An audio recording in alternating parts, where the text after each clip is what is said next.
All right, construction champions, it's your host, Ron Nussbaum, and we're here for another amazing episode of Construction Champions Podcast, where, as always, we're burning the damn house down so we can rebuild it.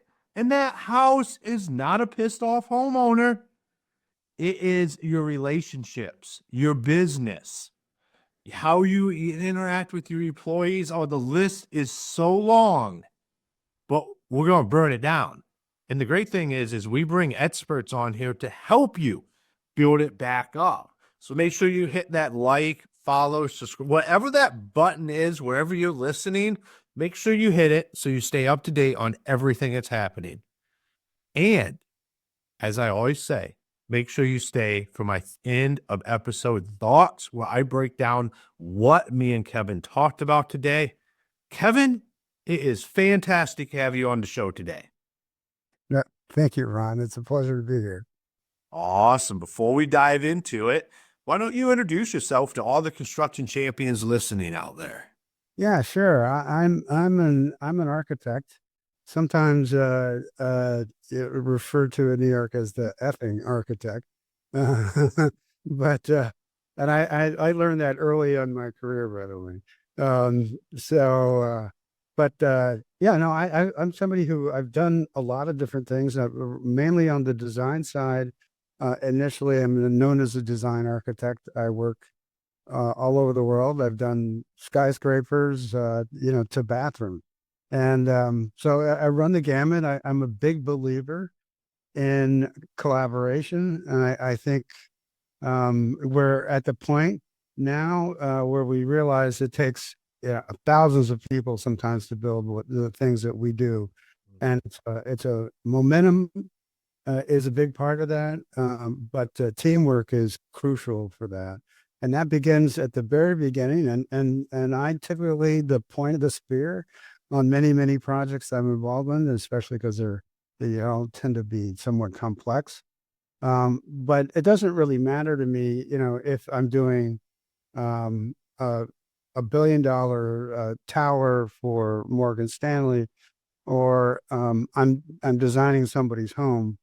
It's the same attention to detail. It's the same tried and true process.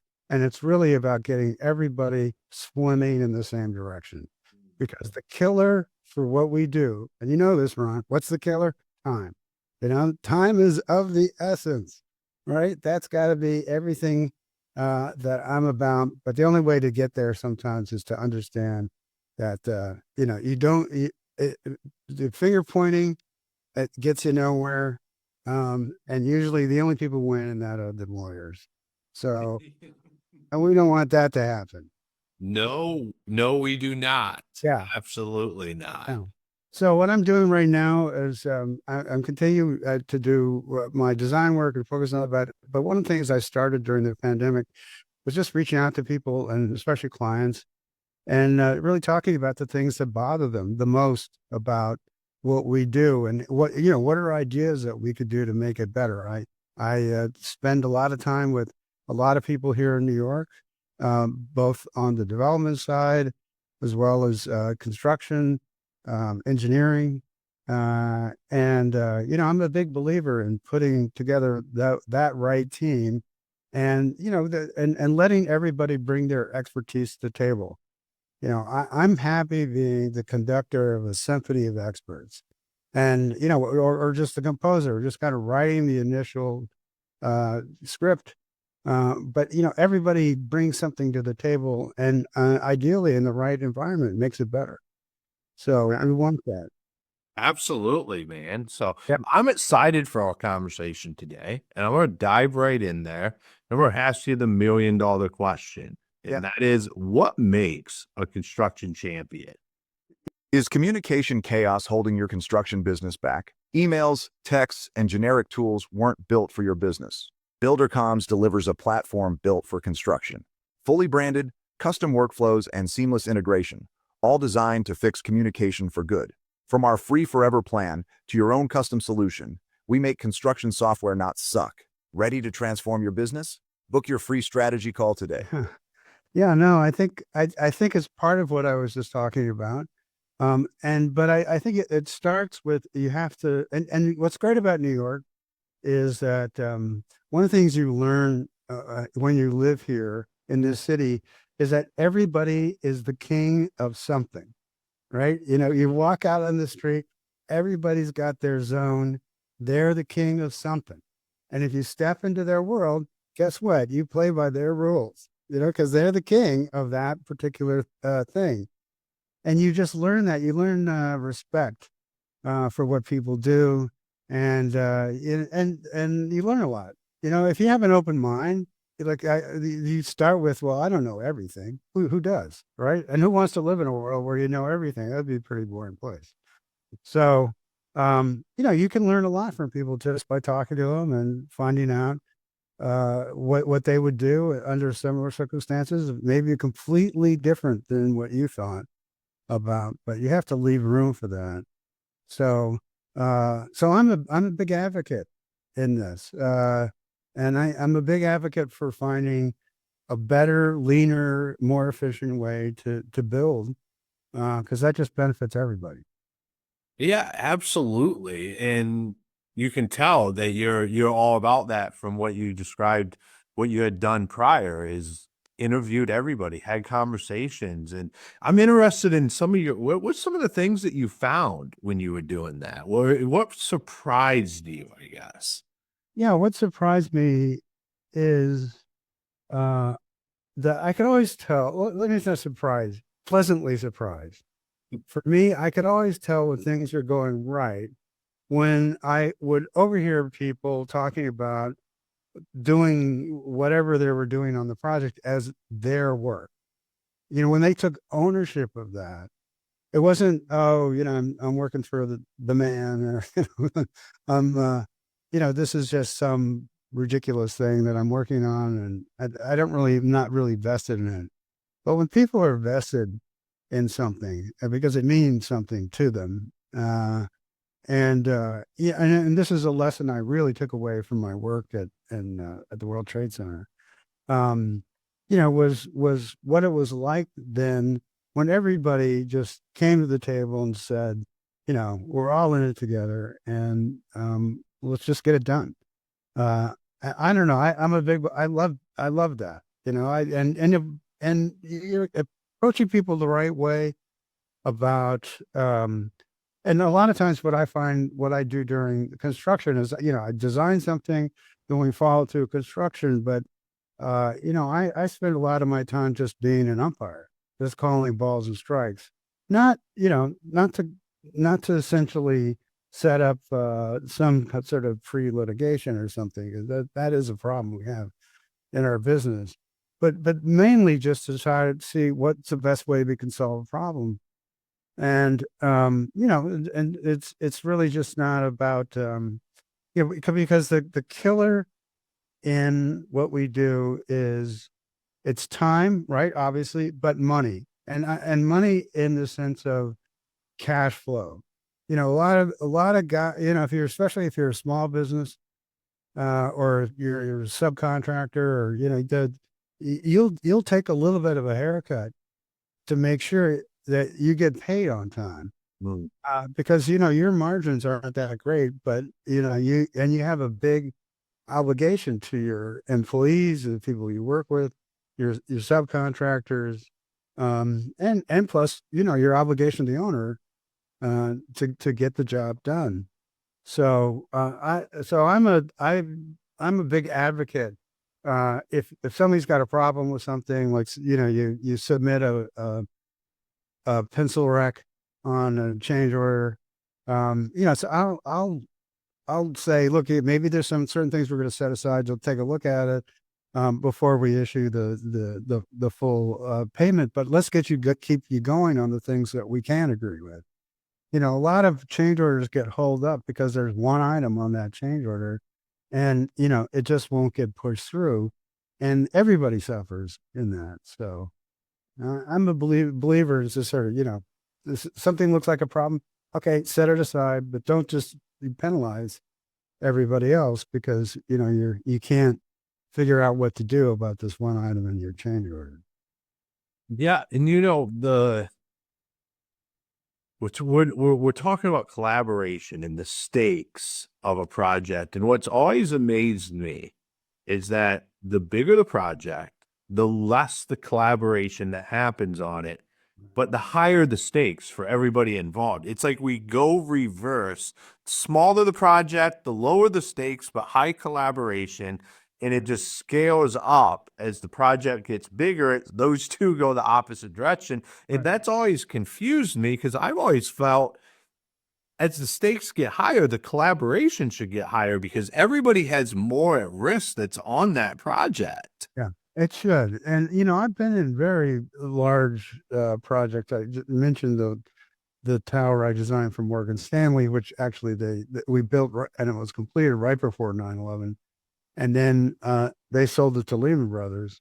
And that building became the poster child of the 2008 financial crisis. So apart from every time they have like a little bit of a video of that time, it's usually people coming out miserable with boxes in hand from that building, my building I designed. But anyway, but the point of that is that we did that in a very collaborative way right from the beginning.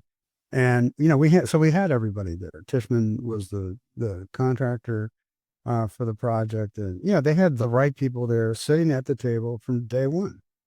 As we were creating the building, we're getting input from them real time. So it costs a little more to do it that way because obviously you're front loading your project. But I don't know about you, but the thing that I tell people, it's like most projects are won and lost at the start line, not at the finish line, at the start line. How you start is everything. How you set it up, what are the procedures, what are the protocols? Recognizing that mistakes will happen, people are human, things are going to get messed up. But just a shared sense of we're all in it together. And unfortunately, what happens in a lot of these is that the PMs will come in and they'll over manage the process, and sometimes in a construction's it doesn't really work out that way. It's just like a battle, right? You can have the best plans in life, but once you get in there on a daily thing, things are going to happen. Maybe unexpected, maybe you get pulled off, something else. And that's how usually mistakes are made. But if everybody is looking out for everybody else a little bit, not just, I'm not going to pick that piece of sheetrock up because it's not my job, but it's in the way. I can't get to it because, it's sitting in the way of where my plumbing valve is. And usually comes from the electricians, right? Let's face it. So, but anyway, but my point here is that, and the thing about it is, as we are obviously dealing with some kind of out of control weather, climate, what have you, we have to start, getting real about this. There's going to demand more of technology to put things together. And we're going to start to believe that we can actually build things, robotically, and maybe we can at some point. Maybe one day we'll be able to completely do that, but it's highly unlikely because we just don't have the precision in construction to do that. I mean, I don't know what the criteria is in where you are, but New York City, the construction criteria is almost like an inch, so an inch and a half in some places. So, and I so I don't really quite know yet how we're going to get more precise, faster buildings. I'm not entirely sure that modular is completely the way to go. I do think panelization is probably more realistic just because of the transportation. It's just easier to flat pack, material than it is to build little homes and push them around. You can't travel that far with them. So, so anyway, it'll be interesting to see what we do, but increasingly, technology is allowing that to be faster. And now, once you introduce AI into all of that, theoretically, that's going to have a big effect, I think, on logistics. First of all, it's going to make, logistically getting a material to the job site in perhaps a more coordinated way. It's not necessarily faster, right? As you know, it's just when you need the material there right when you need it. We don't need it before, we don't need it after, we don't want to store it, we don't want to break it. And we just need it there. Like, yeah, but that's tough to do, that Well, kind of coordination. I've said it many times on here, and when I was running a construction company in the past, is I felt like what we had to be really good at was logistics. Yeah. Like the stuff needed to be there at certain times. So the guys had the stuff to do the job. So it was like, how do we hire people that are really good at that and look outside the box? Because that's what hoards up, like that time we talk about. Yeah. That's the time. The last thing you want is people just sitting around waiting for stuff, or stuff's there in the way. So like you're doing this dance, Yeah. and it's way overlooked in construction. You talk to guys that run construction companies and they don't even talk about logistics. And I feel like it's one of the most important things. And it's interesting that depending on what the building material you're working with, factories have gotten better at this, of really streamlining their workflow. So they're more predictable, right? That's the point. But getting your material from A to B is and continues to be one of the biggest problems that we have. But it does seem like AI has a role to play in certainly streamlining transportation to help you get from A to B. We do it all the time now, right? We all have a GPS of some sort. But I'm also very interested in the way in which design has changed a lot now because of technology.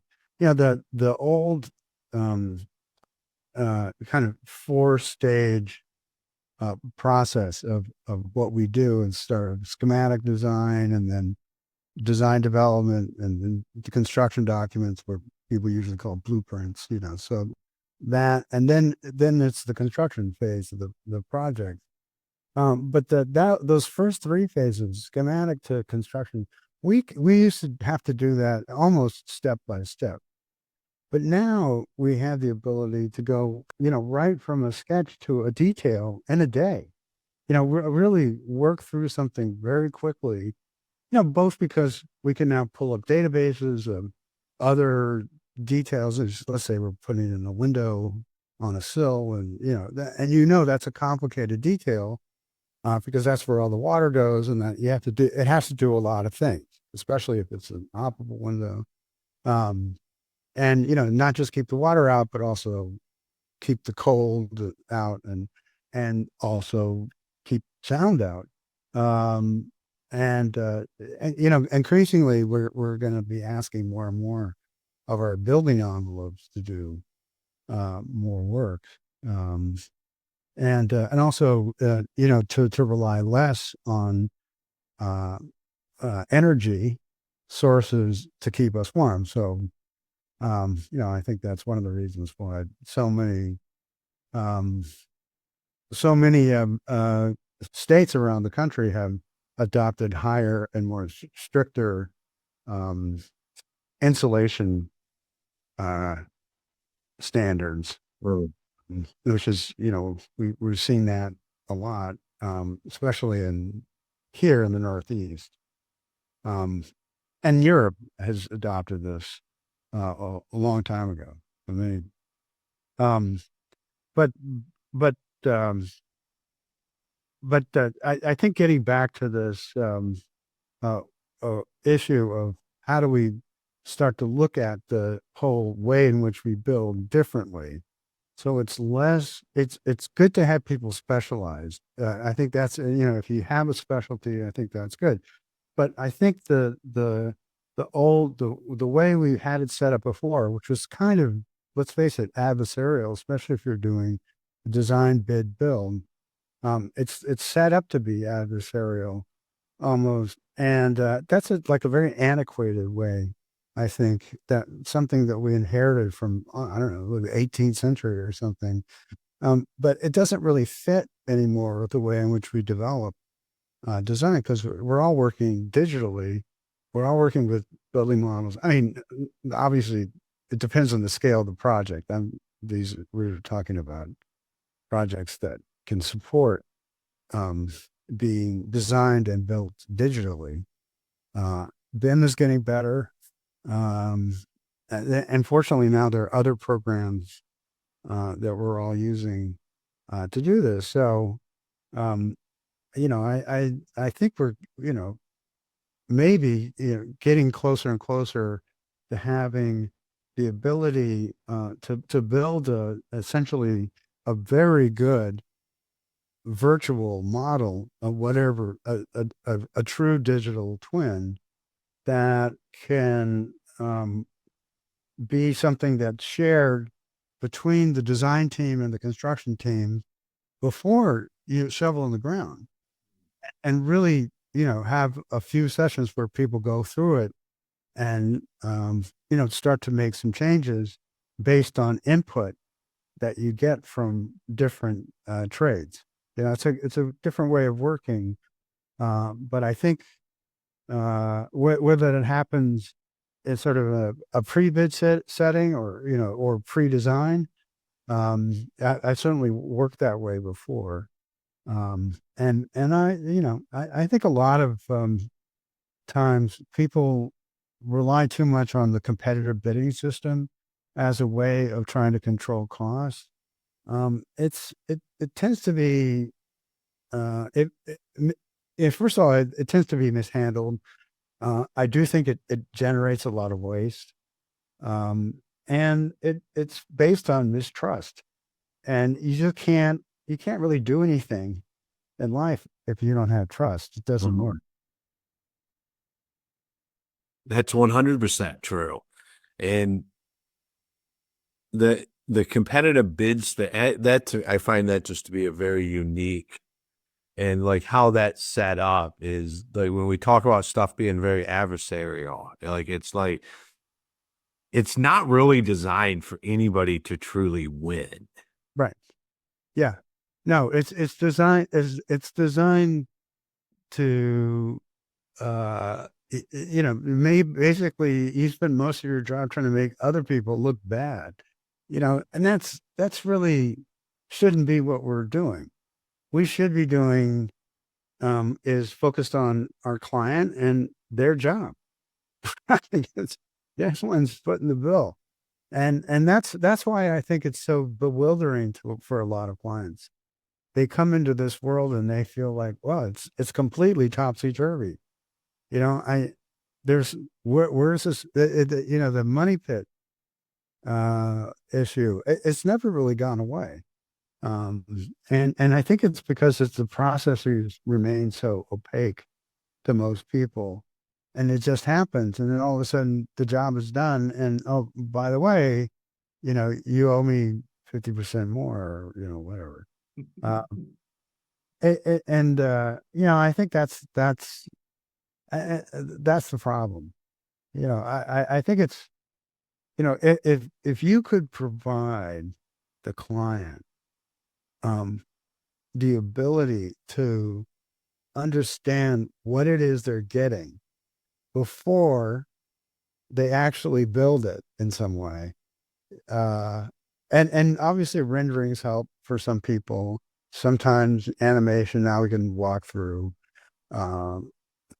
projects and things like that. I think that's all good. I think the more we can do up front to try and help our clients understand, what it is they're looking for, help them understand what it is they're getting, and at least, we can manage expectations, because I do think we're in a business where too many people involved overpromise and under deliver.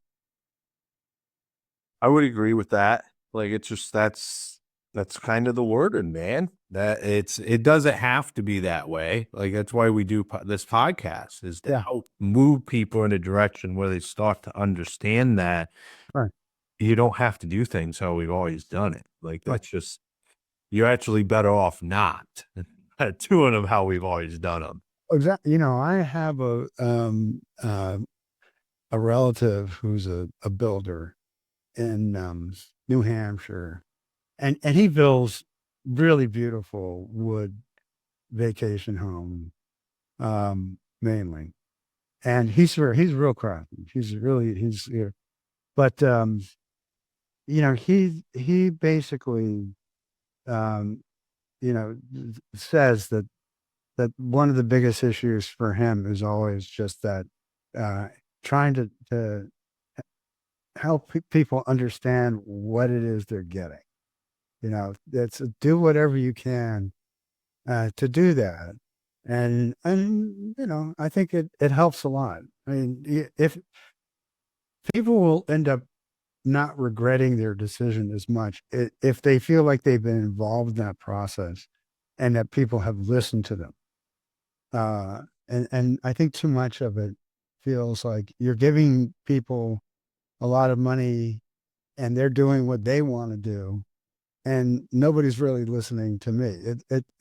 That I've heard that way too often, and I think shows like what you're doing, Ron, and what I'm trying to do with my business right now is really try to help people solve problems before, during, and after construction. And unfortunately, I tend to get involved in a lot of projects midway. Sometimes I'll come in to help the client. I always find a way to save them money. That's not the issue, but it's just a lot of times I feel like, again, it's if they had just hired me at the beginning of this, I could have helped them out a lot, even if it's just some simple advice about how to set up the whole process. Awesome. Yeah, I completely understand that. So, with that being said, let's say somebody did want to hire you or wanted to learn more about what you're doing or connect with you. Where's the best places for them to do that? Yeah, well, so my website is www.kdcaia.com. That's short for Kennon Design Consultancy, AIA, because I'm a part of the AIA. Or you could email me, kevins@kdcaia.com, or you can call me. And you can find me on LinkedIn, and just look up Kevin Kennon or Paul Kevin Kennon. I think I'm under LinkedIn just so I could be verified as a person. Middle name. Anyway, but you can see me there, and you can find out more about me and all the cool things I've done. But I, listen, if people are interested, they have an issue, a problem they're looking at, and God knows, if you're building a house, you got nothing but problems. I can usually help you with some sort of perspective. So, feel free, give me a buzz. Awesome. Well, thank you for taking the time and being on the show today. Great, thank you so much, Ron. It was a pleasure to be here, and I like your show very much. So. Awesome. Thank you. I appreciate that. All right, construction champions, another episode where you guys all know, like, I am huge on status quo challenging. It's one of my core values as just being a person, and then with my company as well, is because I believe we should always be looking at how we have always done it. I literally had this conversation with my wife this morning, leaving my son's school, about something about how this is just how the school has always done it. And I said, well, if those words are used, it is time that that gets disrupted. I don't care if we're talking business, scores, or anything. It is just in my nature to look at stuff that way. And I think that's how we always have to be looking at everything around us. Because when we challenge the status quo, what we start to do is we start to get some of that time back. Because most of the stuff that we're doing, it's costing us that time. But we don't value it enough to actually have to change until we understand what that time looks like when it starts hitting our pocketbooks. I'm speaking to all the guys out there and girls listening. You know exactly what I'm talking about, is an unwillingness to challenge the status quo until you feel it pinch in the bank account. When I'm saying, and what Kevin's talking about, is let's proactively do that. Let's challenge it before it becomes a time issue, before it becomes a bank statement issue.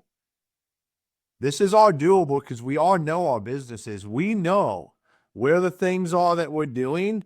That is how everybody else does it. And they've done it for the last 100 years that way. And you can step outside of that and you can start fixing those problems now, proactively. I will say, if it's a 100-year-old problem, if you're doing something how they did it 100 years ago, you're not proactively fixing anything. You're fixing something that should already been fixed, but that's just my opinion on it.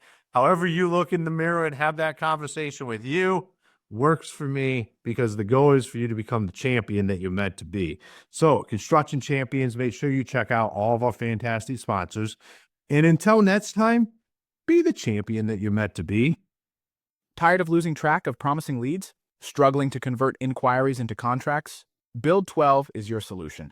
Over 30 years of industry expertise tailored for contractors ensures seamless lead management and nurturing.